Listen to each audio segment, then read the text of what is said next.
ఒక యుద్ధం ఎన్నో ప్రాణాలు తీస్తుంది, కానీ అదే యుద్ధం నాకు ప్రాణం పోసింది. నేను వెన్నెల, ఇది నా కథ.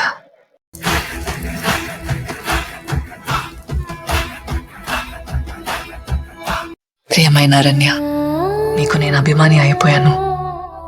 మీ కవిత్వం చదువుతుంటే నాలో ఏదో తెలియని భావోద్వేగం రగులుతోంది.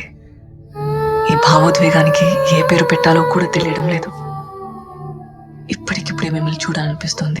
మీరాబాయి కృష్ణుడి కోసం కన్న వాళ్ళను కట్టుకున్న వాడిని వదిలేసి ఎలా వెళ్ళిపోయిందో, అలా నేను అరణ్య కోసం వెళ్ళిపోతున్నాను.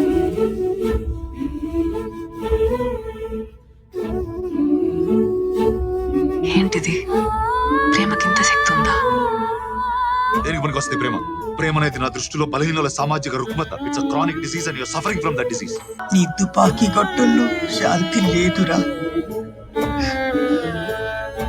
శాంతి ఆడపిల్ల ప్రేమలో ఉంది.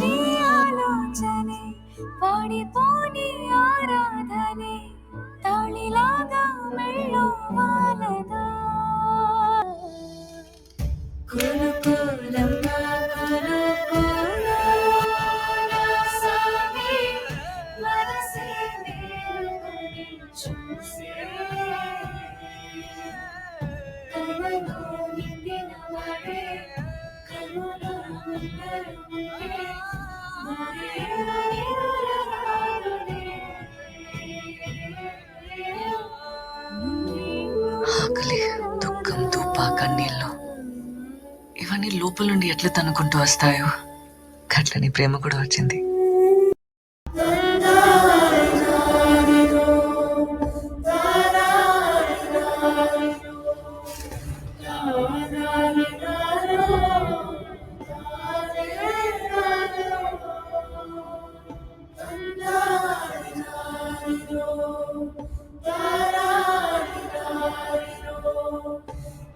నీ రాతల్లో నేను లేకపోవచ్చు, కానీ నీ తల రాత్రులు మాత్రం ఖచ్చితంగా నేను